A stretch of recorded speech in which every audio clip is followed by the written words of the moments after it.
go ahead and get started. Welcome, everyone. Good afternoon, everyone. Welcome to the second annual Edward Kremers Seminar on the History of Pharmacy and Drugs. My name is Claire Clark. Just briefly, I'm an associate professor of behavioral science at the University of Kentucky, which is co-hosting the seminar this year along with the University of Wisconsin, the American Institute of the History of Pharmacy, AIHP, and the Alcohol and Drugs History Society, ADHS. It is my privilege to introduce this year's seminar, which we are calling after AIHP co-founder Edward Kremers, the Kreminar. A little bit about Edward Kremers. He was the second dean of pharmacy at the University of Wisconsin and also co-founded the American Institute of the History of Pharmacy in 1941. Kremers pushed humanistic approaches within the health sciences and professional education, and importantly, he also believed that we need to be open-minded when developing interpretations and policies related to substances in American society.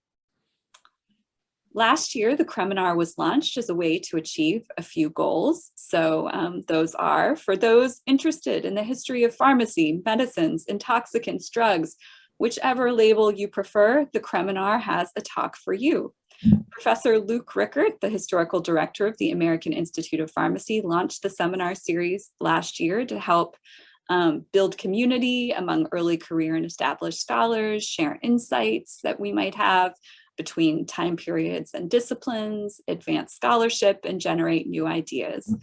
And at the same time, we are all hoping to promote a broader understanding of substances and of pharmacy and pharmaceutical history to a general audience. Our theme this year is opiates and opioids. The contemporary opioid crisis, obviously, is front page news with a very complicated backstory. This year's Kreminar will provide an opportunity for us to think about both opiates and opioids, both globally and locally, and to consider possible future solutions to our present-day opioid crisis in historical context. So joining me today is my co-host, Luke Rickert. You can say hi, Luke. And our moderator, Dr. Jonathan Jones, who's currently a postdoctoral fellow at Penn State. Hi, Jonathan, Dr. Jones. It's been delightful working with both of them. Our deepest thanks go out to the many people at the American Institute for the History of Pharmacy who are making this happen and all of the technology work behind the scenes at our respective institutions. Luke and I are also grateful for the support of Wisconsin's Department of History, Department of Medical History and Bioethics, and for UK's Department of Behavioral Science, and Cooperative for the Humanities and Social Sciences. And with that extended introduction, I would like to offer a very warm welcome to our second Kreminar speaker, Dr. Diana Kim. Dr. Kim is an assistant professor at Georgetown University in the Edmund A. Walsh School of Foreign Service and a core faculty member of the Asian Studies program. Her new book, Empires of Vice, The Rise of Opium Prohibition Across Southeast Asia, was recently published by Princeton University Press, and it is available for purchase at many fine booksellers near you. And I believe we're going to put a link to, thank you, Luke. There is a link to that in the chat if you want to buy it right away. And with that, I will turn the floor over to Dr. Kim. Cool. I'm going to go ahead and start sharing my screen. I may. Okay. Cool. I'm really delighted to be part of this series and super grateful to Luke and Claire for the invitation, as well as to the American Institute of the History of Pharmacy for organizing it. As well as to the involved universities. I actually grew up in Madison, Wisconsin. My entire family are kind of UW-Madison alums. And so there was something especially kind of heartwarming to think that if not coming back directly in person, I'd be able to have an opportunity to engage virtually with the community there and the many people who are attached to it online. So last week, I was at the seminar too, and I had the pleasure of seeing Ben Green's talk on the age of intoxication, which I thought was both wonderful for me and totally intimidating, because I was thinking, how does one follow that particular talk, which she gave so beautifully, laying out the ways in which we think about drugs and opium, especially since the early modern period into the 19th century, focusing a great deal on people.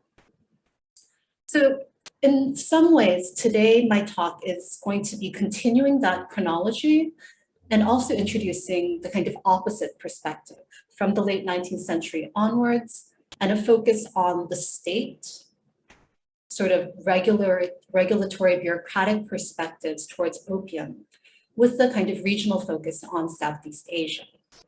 And that's the topic of my book, which, as Claire so kindly introduced, Empires of Vice.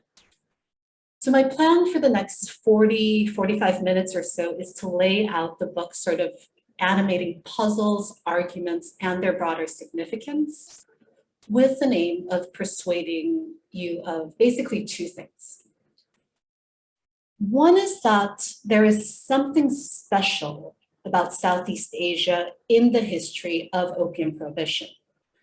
And for this particular audience, I don't think it's necessary to stress how this particular process entailed a great transformation for modern empires and states, not least as it involved reversing longstanding practices of drug use that had been long accepted and legitimated. We know, thanks to the works of David Courtwright, many others in the audience here today, that the ways that the dangers of drug trafficking and harms of opiate addiction have become etched in our contemporary imaginary and taken for granted are more often products of a recent constructed past. But what I want to highlight is a distinctive way that prohibition played out in Southeast Asia under European colonial rule, as it's a region that's often collapsed within the narratives we tell about India and China in larger stories about the opium trade, the Great Opium Wars, and the rise of international regulatory regimes, prohibition regimes under the aegis of the League of Nations and today the United Nations Office for Drugs and Crime. I want to kind of pull out Southeast Asia and argue that there's a story about a particular heroic and also failed project of colonial state building, which entailed trying to reverse the very economic foundations of governance and official justifications for rule over others. So that's the first part. Second, and relatedly, I'm going to try to shed light on the legacies of that particular history for Southeast Asia today. The region's landscape in the present moment is vexed in several ways. Southeast Asia hosts an especially dense cluster of countries that impose the death penalty for non-violent drug offenses. And of the 10 kind of major ASEAN countries, at least 9 have capital punishment on the books for drug trafficking and certain forms of consumption. And given that we're at a moment when there are fewer than 40 countries in the world that retain capital punishment, the fact that a quarter of them are clustered in Southeast Asia is worth noting. Relatedly, policing. So Southeast Asia is also infamous for spectacularly visible drug wars, these acts of extrajudicial state violence against drug offenders, from most recently the Philippines under Rodrigo Duterte's regime, with also precedents since the early 2000s in Thaksin Sinawatra's 2003 war on drugs in Thailand. So that further overlays onto the illicit economies, especially for poppy cultivation in the region. For most of the 20th century until the early 1990s, over 60% of the world's illicit poppy was cultivated in Southeast Asia. So what I want to do is to try to step back and kind of untangle how these configurations of punitive state power, policing, and illicit economies initially emerged, and how we can understand their persistence over time. So let me start first with the puzzle. Until the late 19th century, European empires were defending opium as integral to managing an empire. Quote, opium was one of those things which enable us to serve God and Mammon at the same time, unquote, declared the British politician George Campbell before Parliament in 1875. And during peak years, opium would reward the British, the French, the Dutch with anywhere up to 50% of their taxes collected in colonies across Southeast Asia from opium sold legally and publicly to local inhabitants. But into the first half of the 20th century, opium becomes a dangerous drug that no colonial state will openly acknowledge taxing for profit. It became a world in which Article 2 of the 1936 Geneva Trafficking Convention held that, quote, commercialized aspects of opium should be severely punished, particularly by imprisonment or other penalties of deprivation of liberty, unquote. And so the same European powers that once aligned their fiscal might and moral right of imperial rule were no longer doing so. And they reversed their approach to opium, restricting sales, distribution, and limiting popular consumption. Prevailing scholarship provides persuasive answers to why the European empires adopted an anti-opium term. We know well that the religiously inspired moral crusaders, transnational activists, and missionaries played powerful roles of lobbying governments to ban opium. There's an advance in scientific medicalized knowledge about the drug's harms, all of which contributed to a change in international norms against opium. But what I found is less well explained is the process of how, in the case of Southeast Asia, colonial states were able to prohibit opium, which in effect involved this heroic task of reconfiguring their fiscal and economic bases for overseas rule and reversing official justifications for colonial governance over others. So that's the kind of large puzzle that my book poses, which is, how is it possible? With the kind of larger theoretical question at stake about how does a state actually transform itself? What are the things that make this process possible? The argument that I put forth in a nutshell is that bureaucracies mattered, and especially pivotal roles were played by low and mid-level European administrators stationed in Southeast Asia, who were involved in the everyday regulation and taxation of opium locally. And so throughout the book, I tried to show how these actors came to construct official problems about opium that were deemed politically actionable, such as moral epidemics of drug addiction, unsustainable fiscal dependency on opium revenue, as well as what became a dangerously high reliance on opium imports. And I think that it was the accumulation of such problems which slowly eroded the colonial bureaucracy's own confidence in the viability of opium's commercial life, which in turn enabled anti-opium reforms prohibiting opium to occur in this part of the world. So here's the kind of larger story. In spite of its largesse, opium had never quite been an easy thing for European colonial states in Southeast Asia to manage or to give up, partly because how the drug's consumption was treated as a colonial vice. So in 1819 Singapore or 1860 Saigon, these many moments when European powers were rooting territorial governance into the region, they started to tax opium smoking as a peculiar vice among local inhabitants, but without very clear conceptions from a regulatory perspective about what exactly defined a colonial vice, why it was a fiscal object, let alone what was justifying the state's control.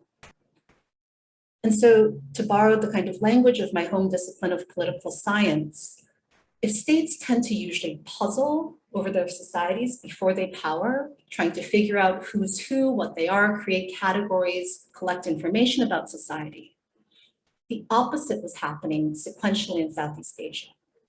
The colonial states powered before they puzzled, and this sort of overreach, I argue, became a source of enduring tension within the bureaucracy that subsequent administrators would inherit and struggle to manage.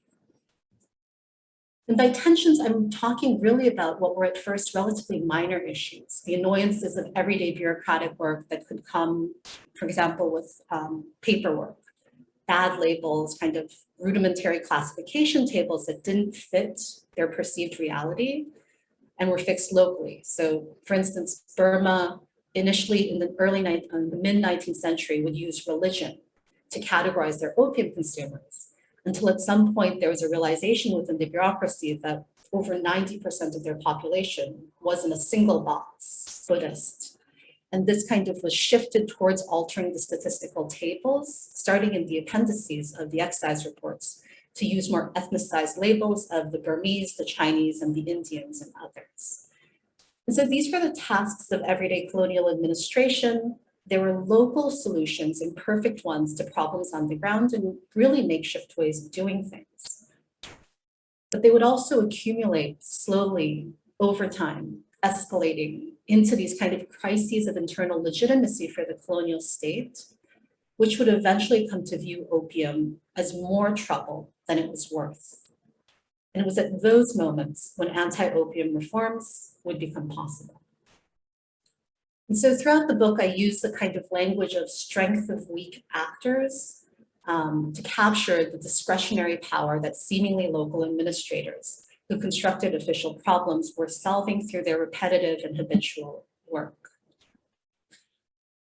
And I think what makes this account different from the existing ways in which histories of opium and empire have discussed the change within Southeast Asia is that we tend to cite the external pressures that were weighing upon states that changed administrative behavior, such as an impetus coming from the high minds of empire, the drug diplomats, or demands from international arenas. Malcolm de Levine, drug diplomats within the League of Nations, Bishop Charles Brent for the United States and the Philippines, Society for the Suppression of the Opium Trade, Protestant missionaries. These are the kind of familiar protagonists that we have in explaining anti-opium reforms. Or we think about what was emanating from social actors. So the Straits Chinese intellectuals in Southeast Asia play a large role in explaining how problems of opium consumption were moralized in the 19th and early 20th centuries.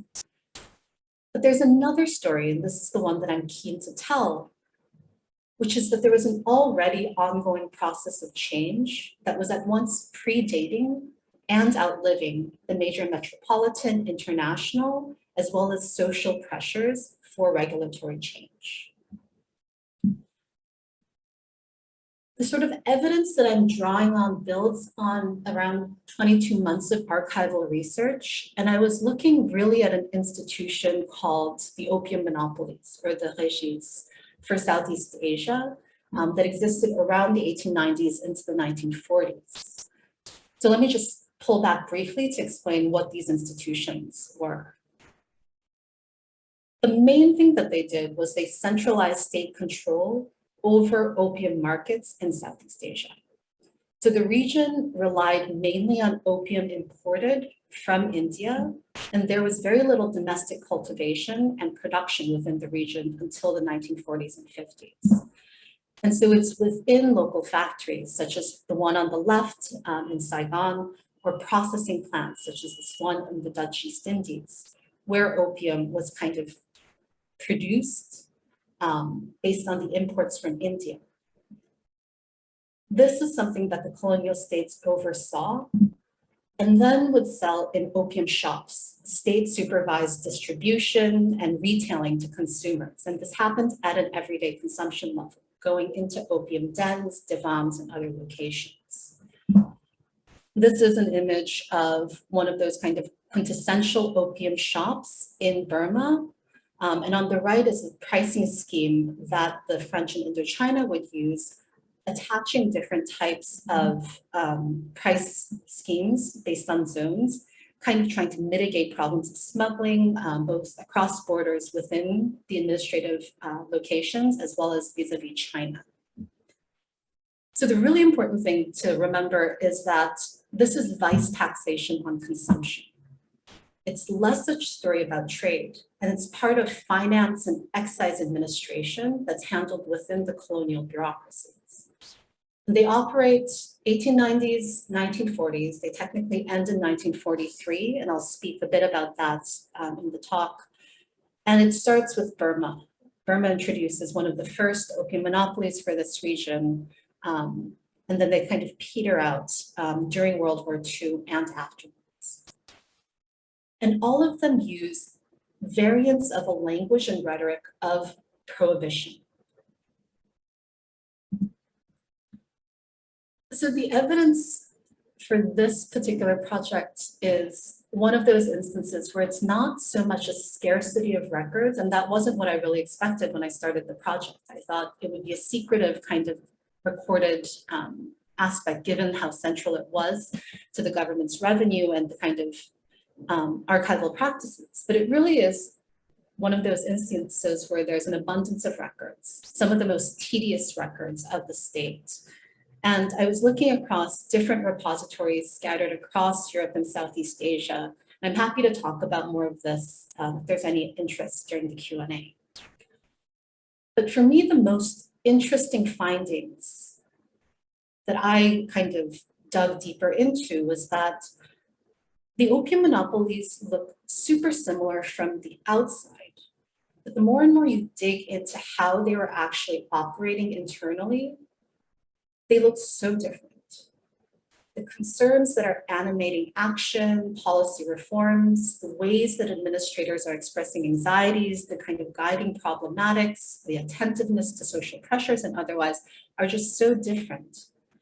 And so throughout the book, I used the language that there is a bureaucratic construction of problems and escalation that's happening at different times in different ways across multiple sites. And I focused on these three colonies, the British in Burma, the British then in Malaya, today's Malaysia and Singapore, and then in French Indochina, focusing largely on Vietnam, but also kind of dwelling into the areas of Laos and Cambodia.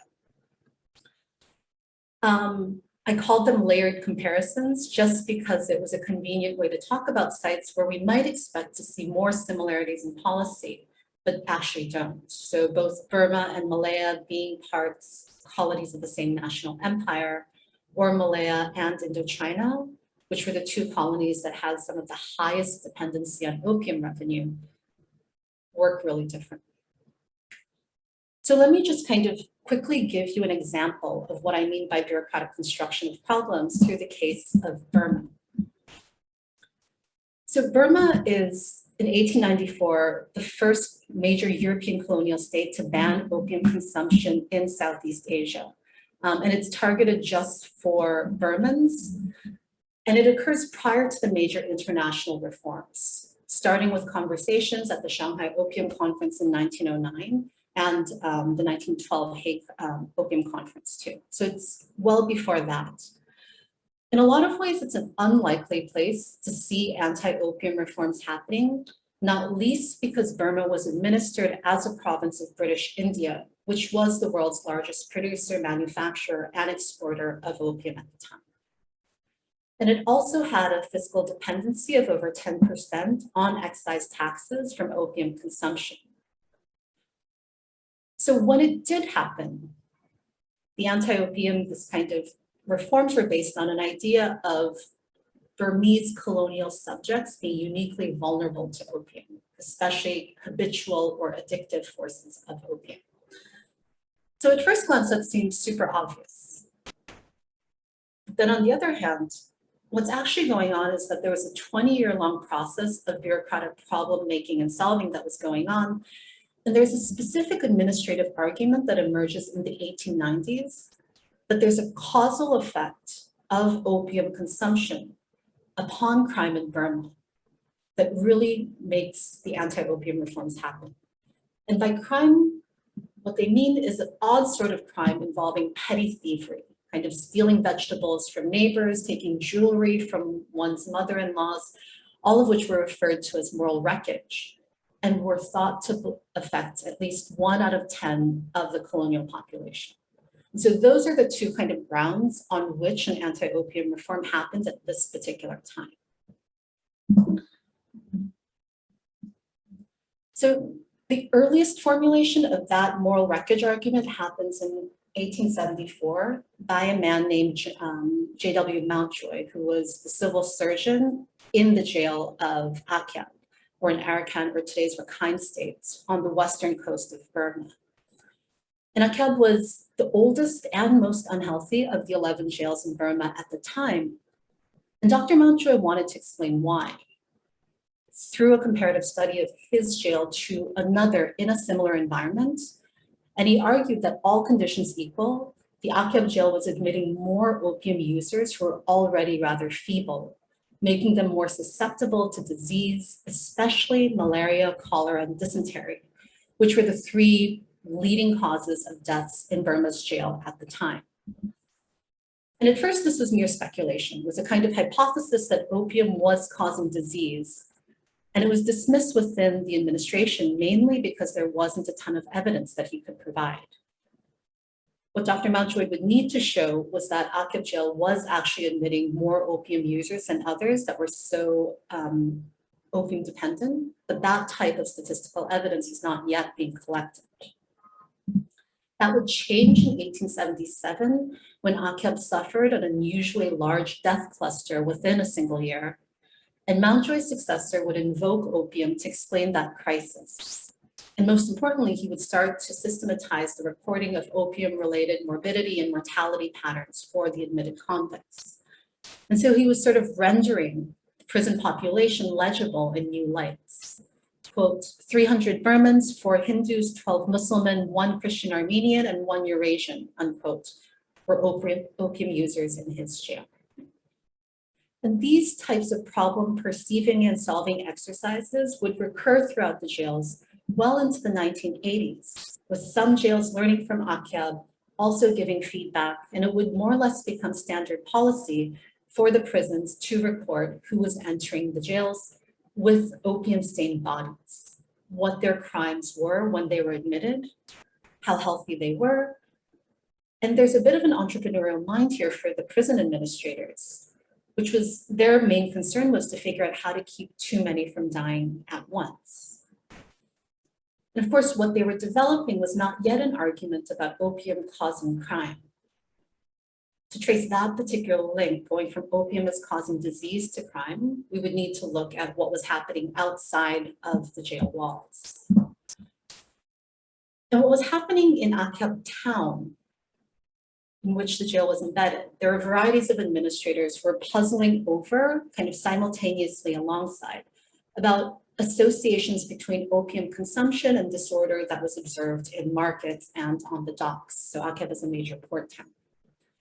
There were also customs officials who were seeing sailors and migrants entering the ports, excise officers who managed opium taxes who were worried about smuggling, a lot who were dealing with jurisdictional disputes over retail shops and tax farming arrangements that had a ton of petty infractions going around. And initially, the official vocabularies for articulating problems around opium were quite in chotes and impressionistic. But in a way, the more the administrators paid attention, the more they reported, the more they would see, and in the process would give more and more documented reality to these perceived problems. And so opium moved east from Akyab on the west coast towards Rangoon, more within the heartland. And in 1884, with the opening of a railroad linking Rangoon into the heartlands of Lower Burma, these anxieties are continuing to escalate. Within rural areas as well, there are officials anxious about newcomers who they see as kind of carrying a social life of opium around them and who are made visible around opium shops. So for instance, one official in Rangoon worried about new means, making the opium shops, quote, like gin shops in London, with conspicuous signboards and often attractive in appearance, especially at night, unquote. So administrative expertise about opium is coming together in somewhat haphazard ways. Around foreigners entering the colony, in 1885, there's the Third Anglo-Burman War breaks out, which creates a mass kind of influx of populations, social instability. And by the 1890s, anxiety is being expressed as fear. And opium, the colonial administrators are increasingly persuaded that opium was actually significantly causing the unmanageability that they're seeing before their very eyes. So in 1892, the Chief Commissioner of Burma begins considering a ban on opium consumption that would fully materialize in 1894. The guiding rationale was that 11% of the Burmese population was morally wrecked by opium. those were the sorts of words and numbers of this administrator named Donald Mackenzie Smeaton. And I think it's worth going quickly just through how he did it, because it's going to bring together all of these parts that I've laid out till now and show how the official opium problem conception was constructed. So Smeaton relied on two types of sources: statistical records from the jails since the 1870s, and he also launched a colony-wide survey of district-level reports on observed opium consumption. And he wanted to assess the negative impact of opium use upon the Burmese and took 4 steps, each of which I'm going to show were not necessarily unreasonable, but also had an effect of amplifying a problem that Smeaton already wanted to show. First, he estimated the number of Burmese opium users in the colony at around 85,000. And over the total enumerated population in Burma at the time, this was actually less than 1%. But Smeaton reasoned that it was probably an undercount because the survey would have observed only the confirmed or quote unquote most notorious consumers.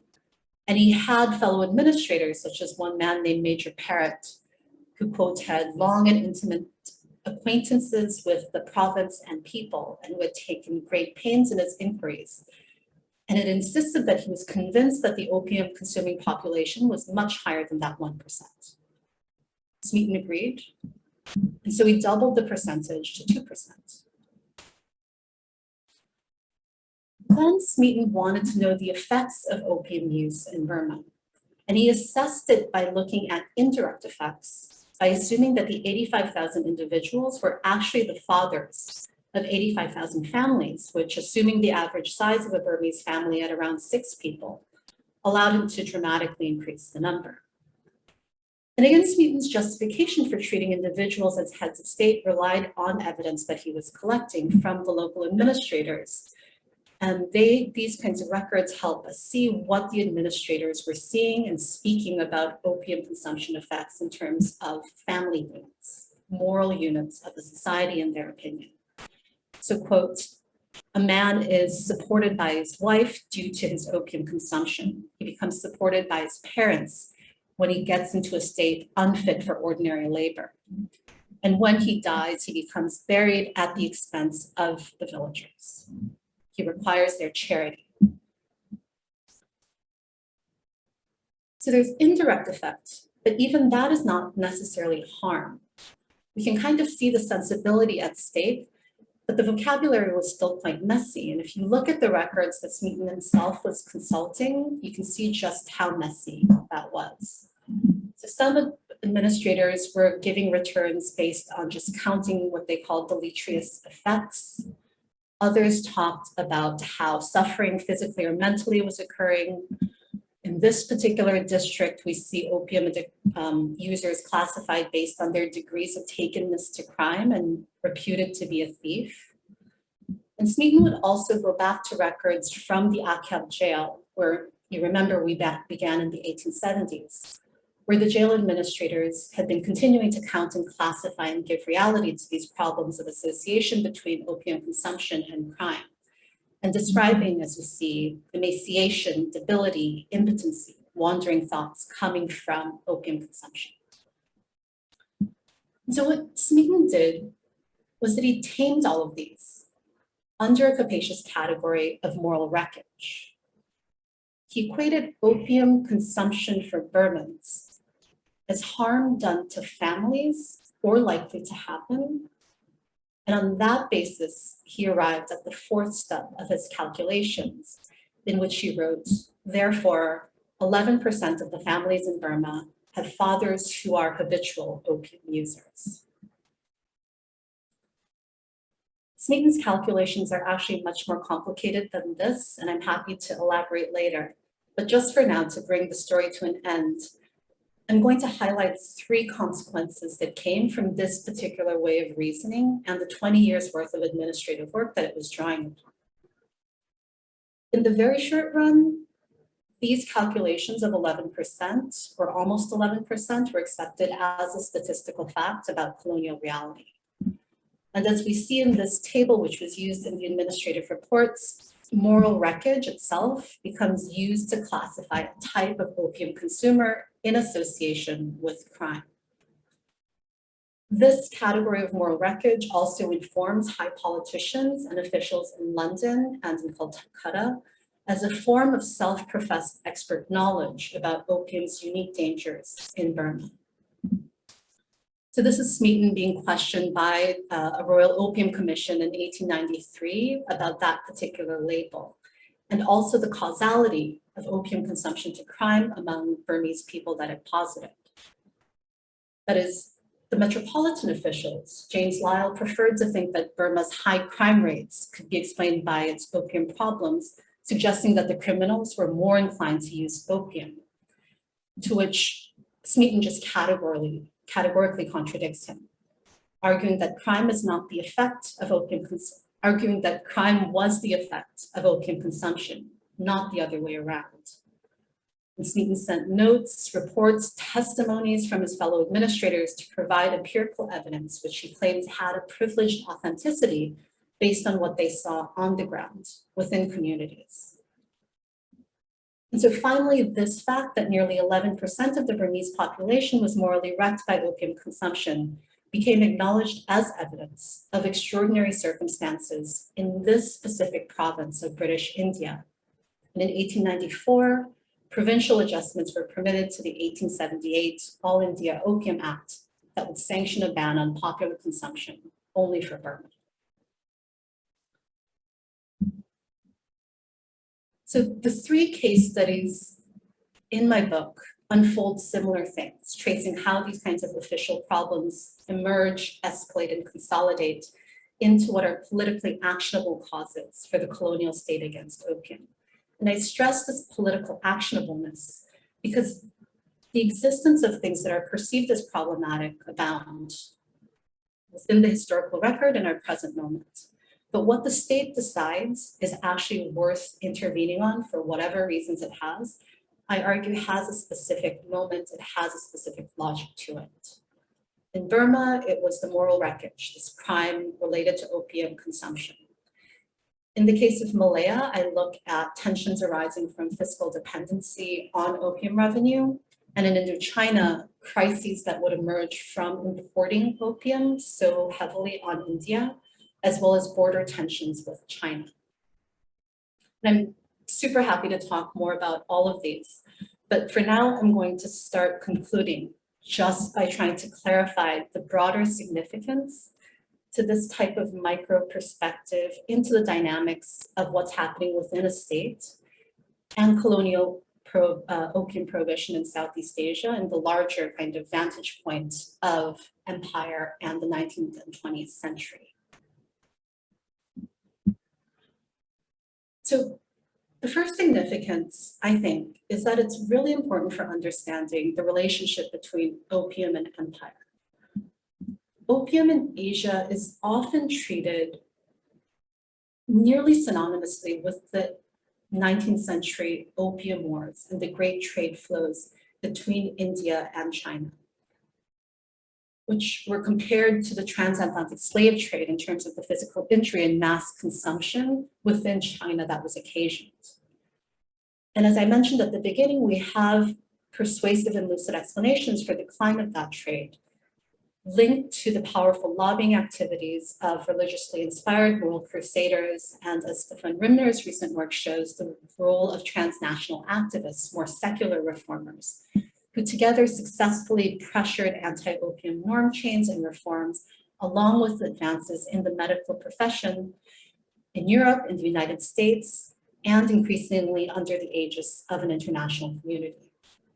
For the Asia perspective, around 1907 to 1914 is a key turning point because this is when the British and India and China signed the Anglo-Chinese Opium Agreements, a bilateral treaty that agrees to reduce India's exports to China within 10 years, and China in turn promises to curtail domestic poppy cultivation.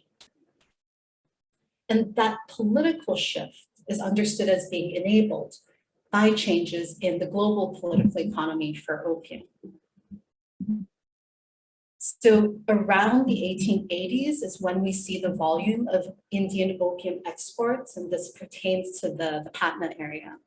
This is when the quantity of exports is starting to decline, and a decade later, its share of value for total trade also goes down from around 30% to under 10% of total Indian exports. But what Southeast Asia shows is that this is not necessarily incorrect, so much as it is a bit incomplete. For the British Strait settlements, which includes Singapore today, Indochina, and the Dutch East Indies continue to be importing opium from India into the mid-1930s. And what is special about the region is that the European project in Southeast Asia involved taxing opium smoking as a colonial vice, which is unlike in India and China, where the state involvement had initially and continued to be more concerned with production and export economies. The fiscal dependency of Southeast Asia's colonial states was not only high, but also because it was a matter of consumption, regulating the sumptuary habits of people. Reversing policy became an especially complicated matter of governance, stubbornly entrenched in the very foundations of colonial rule. This additional lag in time tells us that there's something different, an additional state building pressure upon the colonial states. That leads me to the second significance, which is about colonial legacies. So I think the legacies of the colonial opium monopolies, those centralizing institutions that I mentioned earlier, help shed light on Southeast Asia's vexed illicit drug economies today and this clustering of extraordinarily punitive states. Prohibition was a process of colonial transformation that was both imperfect and incomplete. In the most direct sense, the infrastructures under the opium monopolies, so the opium factories, the transportation networks for distribution and supply, as well as the retail sales shops, such as this one, which is in occupied Singapore under the Japanese. These all continue during World War II. The monopolies themselves are officially abolished when the European powers are in exile on November 10th, 1943, before the war ends. But when the war actually comes to an end, the monopolies are temporarily revived as an emergency source of financing for post-war reconstruction, as well as counterinsurgency. This type of post-war revival was anticipated in many places. For instance, in Burma, you can see from the records of the Southeast Asia Command that the necessity to reopen opium shops and to temporarily acquiesce to local consumption and cultivation that had been increasing during the wartime was seen as something that would be very likely to happen. In parts of northern Vietnam and Laos, illicit poppy cultivation was also permitted to buy support of Hmong growers to prevent them, often to join the Viet Minh. And surplus opium is also used for foreign currency, in the case of Indonesia, where Robert Cribb has shown kind of astutely how the Indonesian Revolution post-1945 until for the next 4 years was financed in part for military operations by selling opium left over in its opium factories in Salemba. And my own work shows how in Singapore and Malaysia, the opium revenue reserve funds, which are created in the 1920s as a way to substitute opium revenue, become merged into the general revenue surpluses in post-independence budgets. In other words, to put it simply, the post-colonial states were built on the spoils of the opium monopolies. And those sites become contested sites for building patronage, illicit finance, and anti-drug stances into the 1950s and 1960s become especially potent tools for popularly delegitimizing political rivals. We see drug wars, these extrajudicial policing acts occurring well into the 1950s and 60s, and increasingly draconian laws are introduced to undercut different political, military, police factions who compete for control over what are now illicit drug economies in former poppy cultivating regions, as well as over opium shops and their distribution networks. And in the 1970s, this escalates into capital punishment laws. So put simply, drug control becomes politically weaponized, given the particular landscape that is inherited from the colonial period. And on that last point, I'll conclude. Just by a thought on the state itself and using this image, which I'm very fond of an opium ledger for French Vietnam from the 1910s. That's also the cover of my book. So for me, a lot of the archival work done in the repositories, I use mostly the National Archives and Libraries in Southeast Asia, and Britain and France were the main locations I focused on. It involved chasing down a lot of authors of these types of numbers, the people who were creating the columns and labels, adjusting them. And I was really interested in excavating the micropolitics of their bureaucratic worlds. And it strikes me that that kind of nitty-gritty look into the underbelly of bureaucracies is important because it's both profoundly powerful and unsettling. In my case, it pushed me to think about the time-old question about what is, and if there is, an official mind of the state. And what do we mean when we say that the state regulated certain people, that imposed certain forms of vulnerability, or that it wanted certain things, which of course moves beyond recognizing that there's a heterogeneity of interests that give the state its power, or that things become taken for granted as natural when they're in fact human-made. Colonial opium, both its taxation and its prohibition in 19th and 20th century Southeast Asia, was a realm where the anxieties of the powerful of the state inevitably become super visible. This constructing of official problems was a mechanism, I think, through which a super shallow form of state power was exercised symbolically and materially, as much to quell the inner worries of the bureaucrats who ruled, as it was to control the societies they colonized. So that makes sense. But at the same time, there's also a kind of uncomfortable creativity that I think one is forced to confront when they start to think about the actors within the state who are ostensibly solving problems that they themselves had helped create. They were agents of a state that governed, introduced policies to the detriment of a lot of people's dignity, welfare, and survival. But those who exercised those types of acts were also nonetheless seeking to find meaning in their actions and self-narrate why they did so.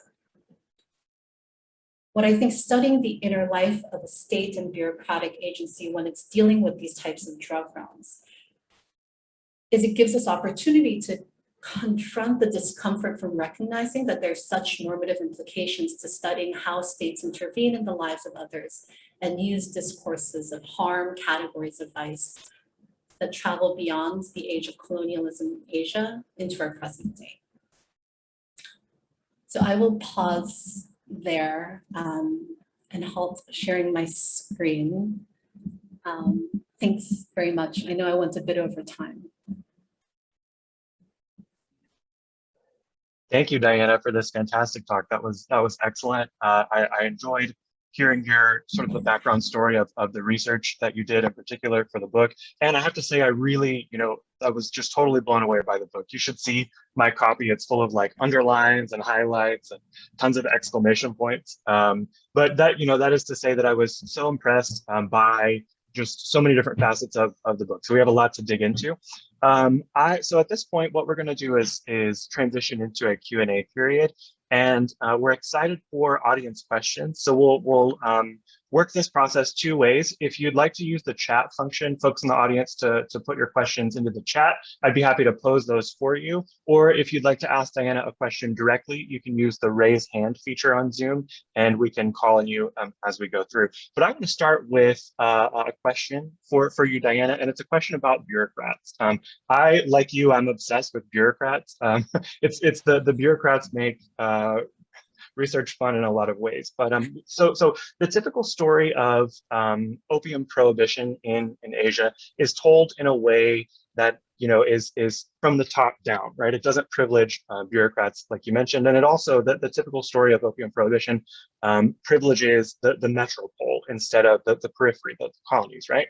But you, in your book, invert this story. You zoom in on colonial administrators or the bureaucrats. And so my question is this: how did you despite so much literature that suggests that the opposite was the case, how did you come to realize that actually the bureaucrats are the key players here? I was really stunned by that. And so I wonder if you could just kind of walk us through your thought process there. How did you discover that the bureaucrats were so important, that they were the key players? Thanks, Jonathan. Yeah, we share a lot of overlapping interests. Jonathan has a new article out on opium addiction and slavery, which those of you who have not checked out should definitely do so. It's kind of fascinating, and I was kind of engrossed in it all yesterday. And yeah, the bureaucrat story, I mean, there's a simple answer, which is I started with a lot of the same sources that I think many historians have trotted well upon in the past. The kind of international reports, the League of Nations kind of collection of statistics, colonial administrative reports for the British and the French. Jim Rush, who's an amazing historian of Java, has written Opium to Java, kindly shared with me some records from the Dutch as well. And so I was really starting from quote unquote conventional sources, but what I was constantly curious about was just where the numbers were coming from. Those of us who've worked through these sources know that the kind of annex of statistical tables, kind of descriptions of what % of the population is affected by opium is such a staple. And I thought it would be a really simple question to just figure out, okay, where did the numbers come from? How are they kind of coming up with these? And as a political scientist who thinks comparatively across regions, part of me wanted to just have a standardized vision of which colony was more opium dependent than the other, which one had more opium consumers than the other, because I thought that would be a clean starting point. And this was over like 7 years ago when I was a happy grad student. And then I realized it wasn't that easy to track down where the numbers came from. The League of Nations, as well as the International Labor Office, when they collected them, requested reports from the colonies. And when I chased those down, going to the archives, you would realize that they're often kind of haphazardly gathered together. One thing, and this became a part of chapter, I think 3 of my book, was that the Extrand Commission, which was launched by the League of Nations in the 1930s to survey the different opium colonies, had a real struggle getting numbers of opium addicts in French Indochina, because the French administrators kept on trying to explain to them, we don't collect numbers on individuals. We can give you kind of communities, we can give you different groups by location, but we can't give you an estimate of how many opium smokers we have.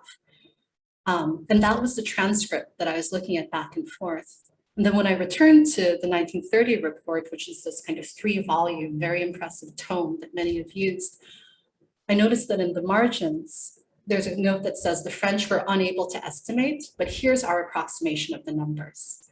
And so that kind of conflation that was happening really made me curious more and more about, okay, it's a story about the state, but what did on the ground look like for actors actually involved? And what kinds of distortions might have been going on, or what might have been true representations that are going on? So that's how I got into the bureaucrats. And I realized these guys are really, for both better and both for worse, the ones who were really shaping policy directions, because they were the ones attesting to what was really going on in the colony. Of course, they never had a comprehensive view. It was always biased. And so I guess the meta story that emerges from that was, it showed for me how haphazard the way of policy formation was. And it started to complicate a lot of what I had read from the kind of seminal histories of opium in Southeast Asia, works by Alfred McCoy, Carl Trocki, all of whom I think quite rightly notes the revenue extraction imperative that's going on for colonial states, as well as a desire for more efficiency that drives the opium monopoly's introduction. But from my reading of the sources, there's also a ton of confusion. And I think confusion is a big part of the story as well. And the bureaucrats were that kind of wedge into getting into the confusion as kind of filling out what anti-prohibition looked like. Thank you. Yeah, and I like how you put that. The confusion of it all is something that I think you capture really well in the book, and that you've unpacked for us really superbly in this talk here. And so that kind of reminds me of the book cover, which you displayed on your screen just a few moments ago. And I wonder if we could pull that back up, because I would love to ask you a question about it. Let's see. There it is. Okay, so this book cover is so great. It's just perfect for your focus on the bureaucrats, and also about sort of the haphazard work that they did in trying to inform policy, right? So I wonder, first of all, if you could explain, to just sort of back up and explain, what is this source that's on the cover of the book, and what's going, like, what are the actions that are animating the source? What's happening here, basically? Right, right. So this particular document is it's after the opium monopoly is introduced. It's from around the 1909 in the records. And it's the first kind of moment when you have an all colony standardized template for the 3 columns for each territory. Cochin China is in the south, Tonkin, Annam, Cambodia, and Laos. It tries to categorize what was the net revenue for each colony or protectorate, what was the total quantity of opium consumed, and what was the per capita consumption rate for each individual. I put it on the cover kind of as, I wanted to capture an irony. You know how they say you should never judge a book by its cover? I think this is exactly the kind of deceptive statistical table that gives you reason to not believe the smooth statistical representation of the opium market and the society within each of these locations. From the internal records that I looked at, and part of them emerged in the chapter on French Indochina, there was never this type of systematic data collection, but there was a lot of work by the bureaucrats in standardizing across based on the reports that they had collected. So I think it was me trying to be a bit cheeky, also realizing that very few people would get the joke. So there was that dimension. And then just another, thinking about a book cover, which many people in the audience have more experience than I do, and I'm sure there are also those working towards a first book. There's also something for me that was really aesthetically pleasing and disturbing about it at the same time. So my publisher and the design team were very excited and very kind in letting me use this particular document. I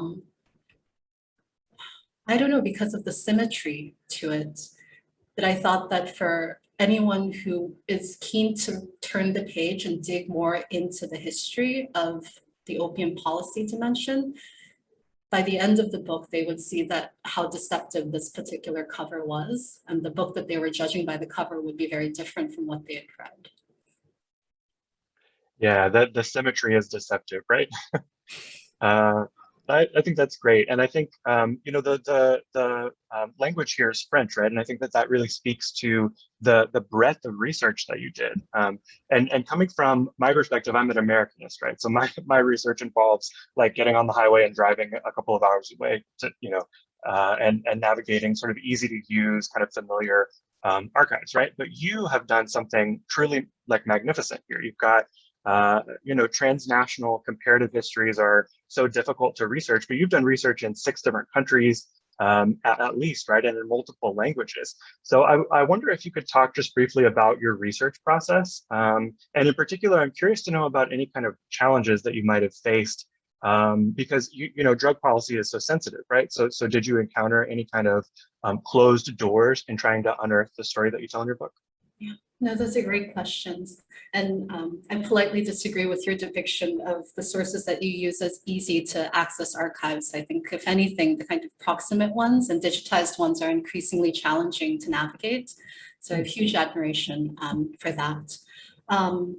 Yeah, for me, I wrote a short piece just for political scientists doing archival research to sketch out what this process looked like.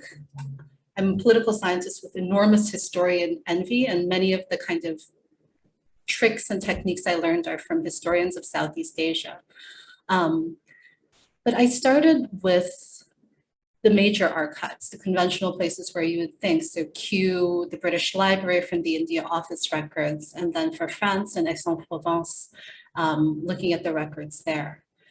And then I think I was quite privileged in having the ability to travel back and forth. So I went, after collecting records there, trying to sort through them, I went to Southeast Asia with a bit of a more focused lens than I think might be conventional. So for example, there was discussion in the French records about scandals regarding corruption among the bureaucrats in Indochina, that they were embezzling enormous amounts of money that come from a type of audit reports. So those are very easily visible within the archive. So I was like, that sounds super interesting. I'm interested in the state, I'm interested in corruption. Okay, but I couldn't really find much more on that. So when I went to Vietnam, the archivists were very helpful. The director of the archive were very helpful. And so I tried to dig into very local reports. I found that chasing down the individual really didn't help me very much. But I tried to see what were reports going on within the administration, what kind of papers they had cataloged relating to this corruption scandal. And I kind of discovered a stash of files that were explaining from their perspective what had actually gone on. And there the story, of course, was very different. It wasn't corruption. There was no intent to deceive the metropole. If anything, they were within the confines of 2 laws that allowed for overdrawing a budget in order to kind of make emergency payments for opium imported during times of crisis. And then there are their correspondences with the local banks, and it just became this kind of rabbit hole that I kept on going back and forth on. So after kind of looking through those, once I was able to go back to X, I started to kind of figure out who were the banks that they were talking about and what showed up within the metropolitan records. So in that way, I was tagging back and forth a lot between quote unquote metropolitan archives and the colonial locations. I think, so for any grad students or people who are looking for interesting projects, I think opium in Southeast Asia is one of the most interesting and really vibrant kind of fields.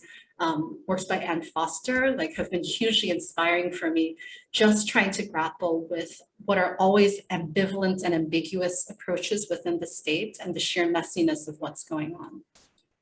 And so I also benefited from how existing historians have used different types of sources and trying to read them through a slightly different lens. I think on the one hand, administrative reports, the ones that I was using for British Burma, are super boring to read. They're so tedious. They repeat the same thing over and over and over again. But on the other hand, if you read them with a lens to trying to figure out what are the bits that they're cut and pasting over time versus what are moments when they're inserting new observations, and then when do the margin notes that are traveling amongst administrators actually lead to adjustments, the marginalia were kind of fascinating for me. So I think there's a real kind of opportunity to read across the archival grain, to borrow kind of Anne Stoller's language. And just very briefly on the sensitivity of the issue. That was totally my fear when I started the project, especially when I was in Burma. So the first time I went to Yangon for the National Archives, it was pretty soon after they had reopened or newly opened the archives. And I thought if I mentioned the word opium or drugs, they would be very hesitant to show or open anything. I think it might be the blinkers of academics and those of us who sensationalize maybe more than those who are involved in the conservation of the records actually do. I found they were fine. Any record pre-1962, when the military coup happened, any record prior to that was not terribly controversial. When I kind of initially talked with the archive director, I was trying to euphemistically say, I'm interested in taxation, I'm interested in excise and customs, which I find is boring enough for many people that they'll just kind of wave me in.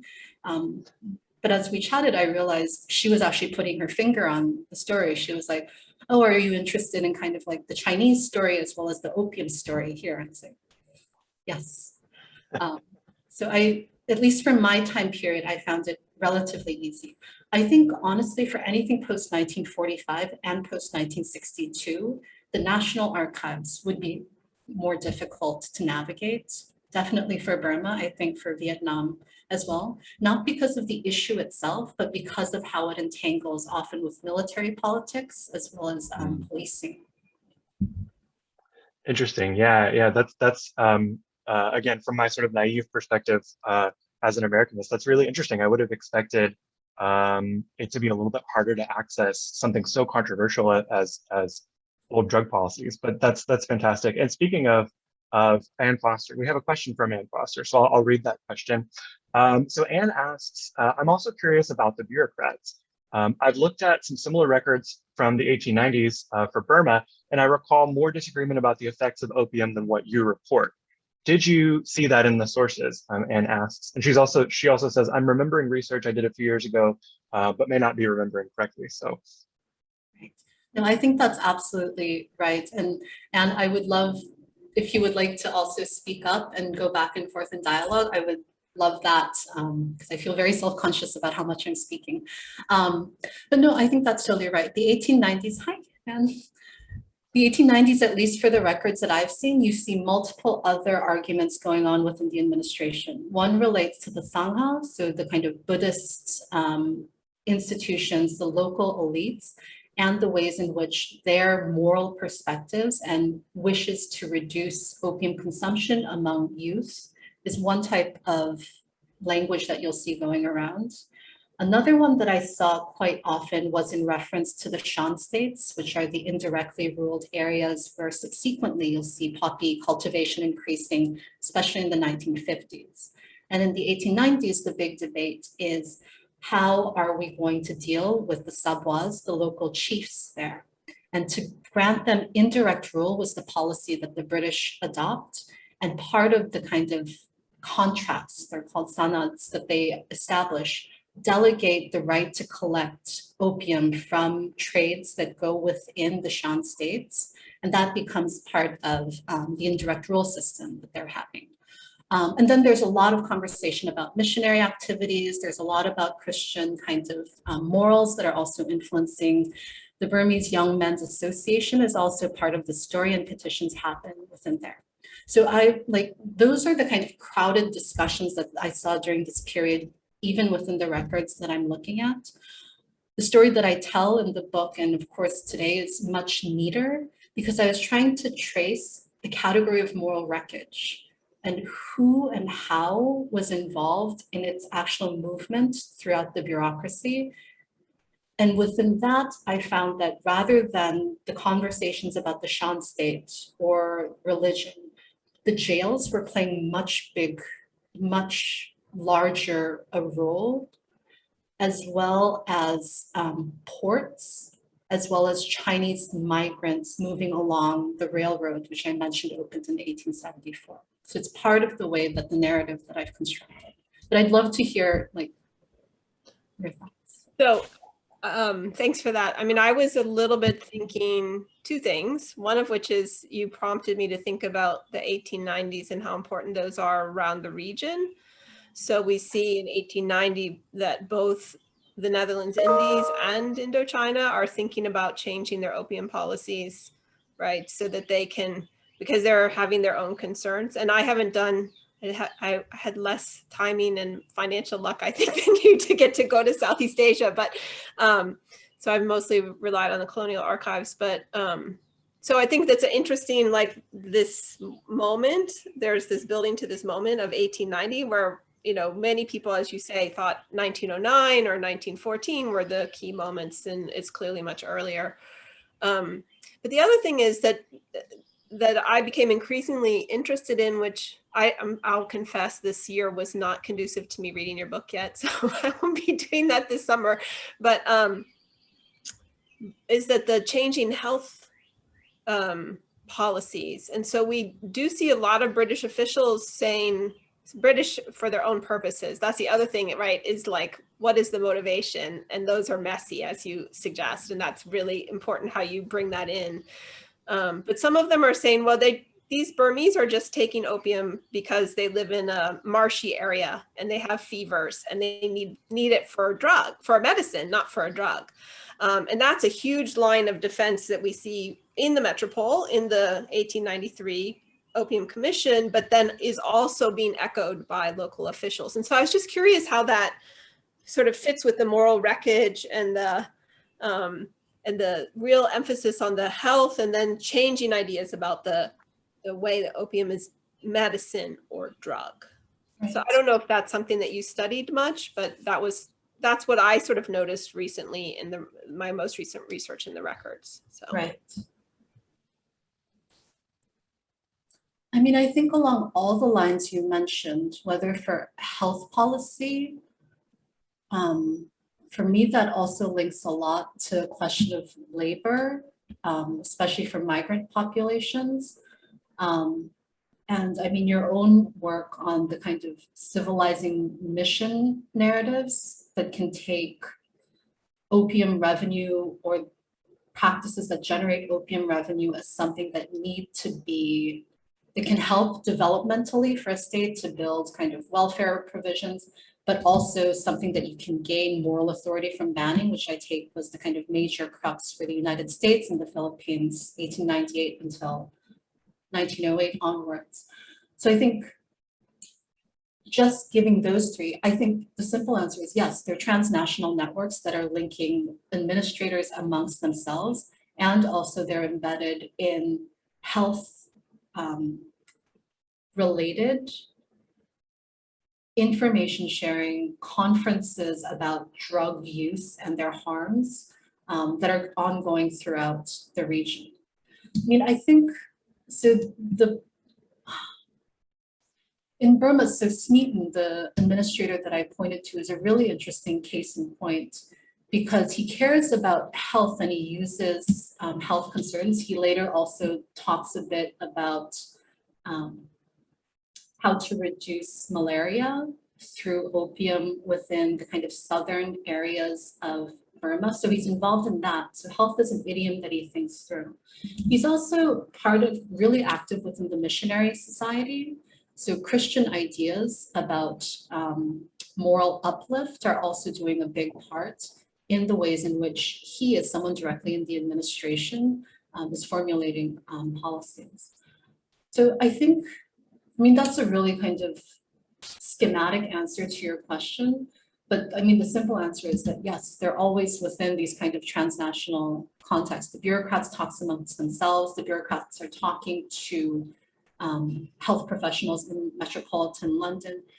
Like I saw a lot of the United States related publications are also kind of trickling in at this time. And that's definitely shaping their opinion about, and this is the crux of the question, right? Is opium consumption qualitatively different from a quote unquote native population, the Burmese? And within that, if in their language, different races have different vulnerabilities to opium, the big myth, or one of them, is that the Chinese are more impervious to the harmful effects of opium versus the Burmans, who can be more vulnerable. I think those are shaped both by the pragmatic concerns of the administrators, but also just the medical literature that they're encountering, and also the press during this time as well.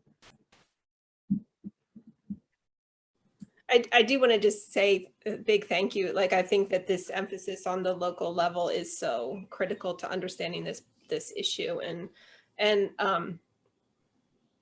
it is just like saying it's messy is probably one of the most important things to do, because I think there was trying to create this grand narrative of how things happen, and the building of that narrative is much more complicated. So thank you for that. Thank you. I'm really indebted to your work. It really helped me kind of understand the US and the European kind of clashes that I think are also doing more work than people say, in terms of just saying, oh, it's the Americans versus the old British. And so thank you for your work. And for those of us or for those in the audience who have not yet had a chance to read the book, we dropped a link to the book on Princeton University's website in the chat. So if you scroll to the top, you can pick up a copy. It's a great book. It's a lot of fun to read. So I encourage everybody to do that. But let's talk about the title for a second. So David Courtwright asks about the title. And the question is, why did you settle on the title Empires of Vice? Do you also discuss other kinds of vice in your book? And I have sort of a follow-up question to that I'll add in here as well. In your book, you trace sort of the transition of opium from being just one of many colonial vices to being the vice. And so I wonder, could you speak a little bit about how opium emerged as being, I guess, worse than other kinds of colonial vices? Yeah. That's two questions, so I hope that's clear. But number one, how did you settle on the title? And number two, how did opium become sort of the emblematic colonial vice? Right, perfect. To the first question, yes, I talk in a bit of detail about the category of vice, of which opium addiction, along with alcohol, gambling, as well as prostitution, were the main ones that I saw popping up a lot in both British and French discussions for local population management. What I saw happening with the category of vice, and this is why I kind of figured into the title itself, was you see a shift. Colonial vice, initially for the 19th century, has an inflection, I think, very much shaped by Christian morals, to think about it as a sin. It takes on a more religious connotation. Through the intervention of the European powers, mid-19th century onward, kind of social Darwinist tinges to vice, notions of degeneracy, the racialized nature of it become super critical to how the category of vice is discussed in a colonial context, and always to explain the kind of what's so different about the Far East or the tropical locations. And then towards the late 19th into the early 20th century, you kind of see a more rigid and kind of primordializing notion of colonial vice really gaining traction. Opium was the vice among the vices by the early 20th century. And this will kind of dovetail with Jonathan's question. It wasn't so for the 19th. If anything, it was considered one of the more gentle vices because it was considered less violent than alcohol and alcohol addiction. And it was also thought of as less harmful than gambling per se, because observations for both the British and the French that their colonial subjects would squander their earnings on gambling as a kind of non-productive form of entertainment was a huge source of consternation. So there's something weird about the fact that if we think about just in terms of what the perception of greater harm was, opium was never destined within the colonies to become the thing that became so starkly prohibited, moralized, and eventually criminalized. There was there's a quote that I found. I think it's actually pertaining to China, but it pops up often in some of the Southeast Asia references, where there's a European official who says, alcohol excites and opium soothes. I would rather rule over an empire of imbeciles than an empire of maniacs, which kind of, for me, illustrates the ways in which the problematic nature just relating to the drug attached to the different type of vice. I think what my book gives is an argument for why, despite the fact that opium was not seen as the most harmful, you nonetheless get the strongest prohibition. And I think it's because of how it was knitted into the colonial fiscal and administrative state building. I think it took on a logic of its own through the administrators who saw, I mean, in simple language, they created unintended consequences from regulating this drug that they themselves had to manage over time. And then the fact, and this goes back to the kind of point with Anne, opium was nested within its own set of transnational networks of knowledge, of power politics, which I think amplified the debts that the colonial state had to building it initially on opium taxation. I mean, the fact that there were transnational networks influencing the meaning and regulation of any of these drugs or any of these vices is clear. I mean, Gérard Sage's work on alcohol and the alcohol monopoly in Vietnam shows this too. It was seen as conducive to violence. It was also really associated with local rice production, so it dealt into the peasant economy. But you don't see the kind of virulent anti-alcohol prohibition policies you do for the same way that you do opium. And I think to get at that story, the bureaucracy matters a lot. So I thought vice was the appropriate, it's the category of the actors. It's also the kind of larger frame within opium consumption itself fit. So I wonder if you could kind of just walk us through the day-to-day reality of buying and selling and regulating opium, as you describe it in your book. Like, what was like? Imagine that we are in an opium shop in one of the three places that you discussed in your case studies. Could you sort of walk us through how the opium gets there, what happens to it when it arrives, who buys it? Just give us sort of a day-to-day picture of what it's like to be in one of these opium shops. That's a great question. It's also a bit of an exercise that I do when I'm teaching this particular subject for my class for students. Sure.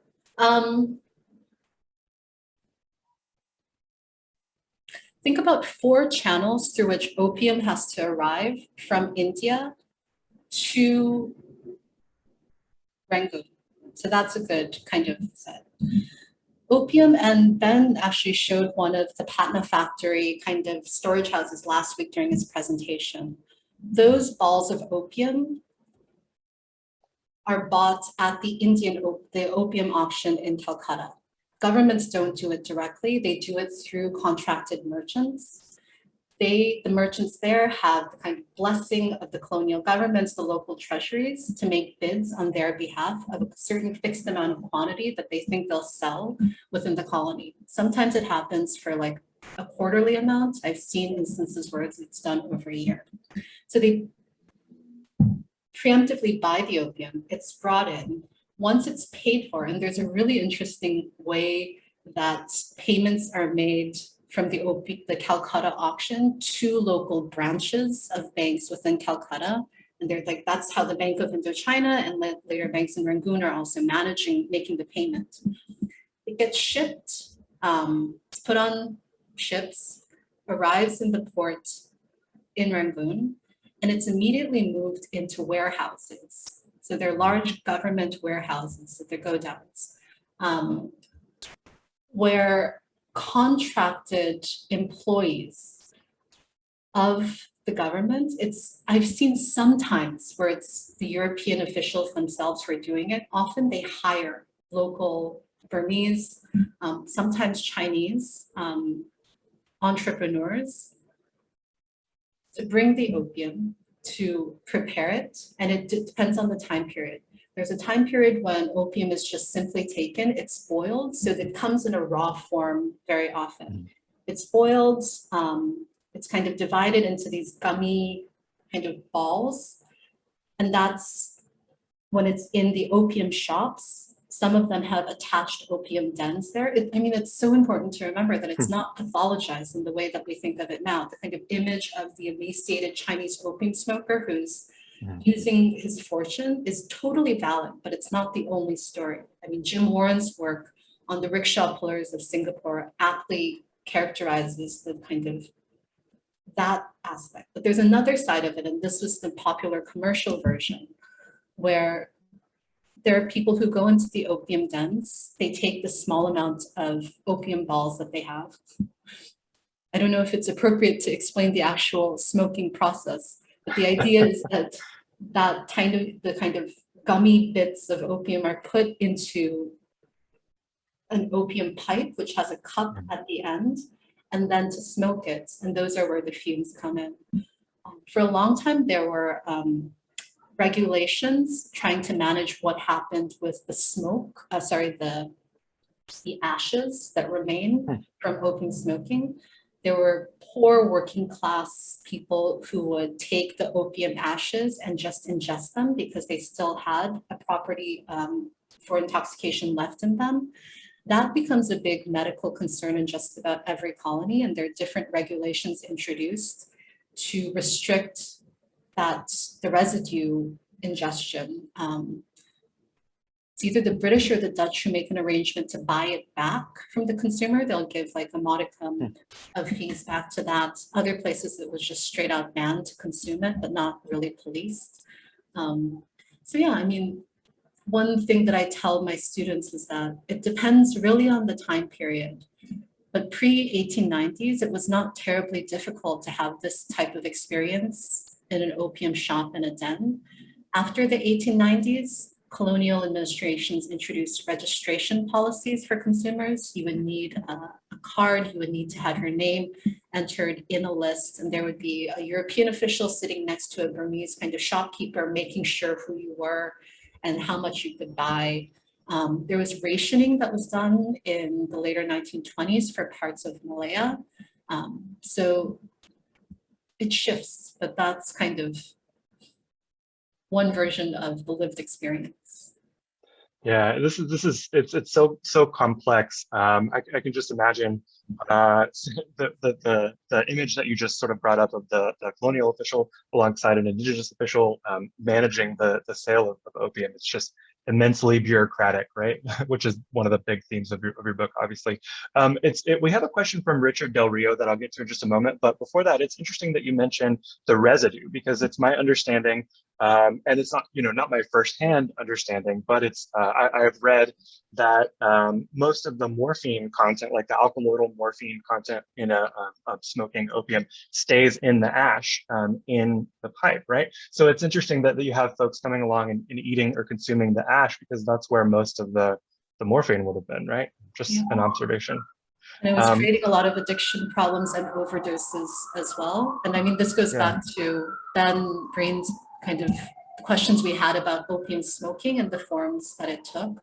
For large parts of Southeast Asia, the idea that opium smoking was less dangerous compared to opium eating was a big part of both the discourse legitimizing it as a mass drug commodity, and Carl Trocchi's work has shown how the drug itself becomes a commodity helpful for the building of capitalism in states. But yeah, the residue kind of policing becomes a big issue. It's oddly enough over which there's very little disagreement that it can lead to overdoses and almost deaths. It sounds like another topic for an eager graduate student to take on, right? So Richard, if you would like to ask your question, we have just a couple of moments, and then we'll sort of wrap things up. So first of all, thank you for the great talk, and also thank you everyone else for the great questions and comments. These really are my favorite meetings. That being said, I don't want to revisit some of the things that were touched already. I'd like to talk a little bit about what you were planning on doing next. What's coming down the pipeline for you? Are you staying within the field of drug history? Has this research taken you to new questions, new fields? What's up next for Diana S. Kim? And that's it. Thank you. That's an incredibly generative and kind question. Two things. I'm continuing on the drug exploration. I have a piece that I'm trying to get that's under review, looking at what I'm calling the evil spectators. We talk a lot about the anti-opium forces. I think we talk less about the pro-opium defending forces.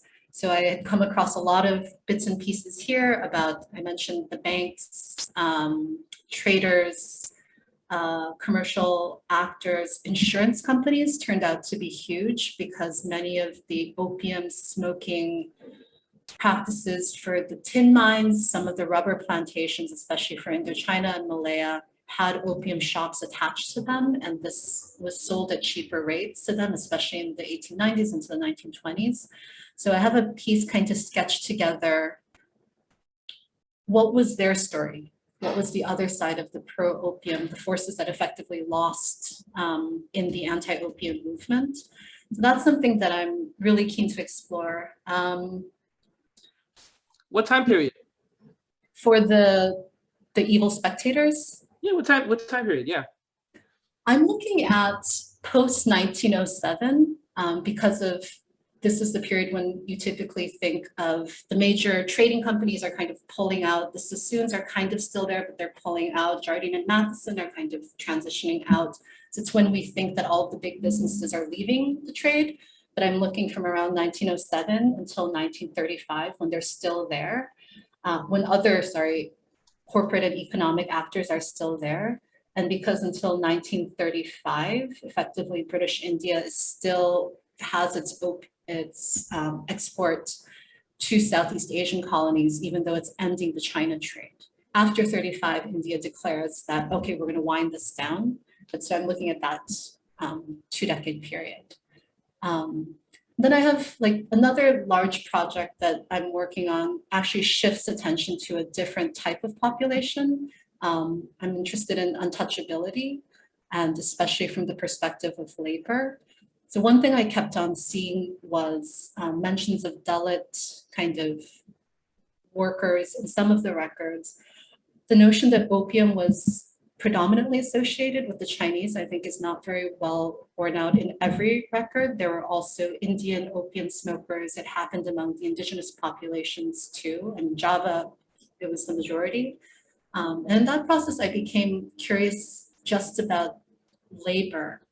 And one thing that my book does towards the end is trying to understand how much World War II worked as a period of continuity for the colonial institutions. And the Japanese Empire played a big role, I think, in both maintaining and catalyzing the European institutions.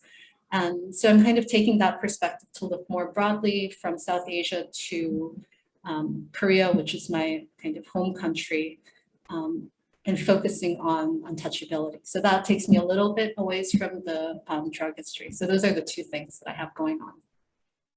Thank you. Thanks. I can't wait to read that. That sounds fantastic. Keep us updated on when we can read this, please. And so at this point, we're starting to run low on time, so I'll pivot to Claire. I would just like to say thank you so much, Dr. Diana Kim, for this excellent talk, and to everyone in attendance for your terrific questions. Just a quick reminder, we will meet here via Zoom again at the same time next week, and we'll hear from Dr. Daniel Skinner, and he'll be in conversation with social worker Carrie Monengel, discussing the humanity of addiction, what we can learn from families, educators, and practitioners. So hope to see many of you back here next week. Thanks, Claire. Thank you, Jonathan and Lucas, so much.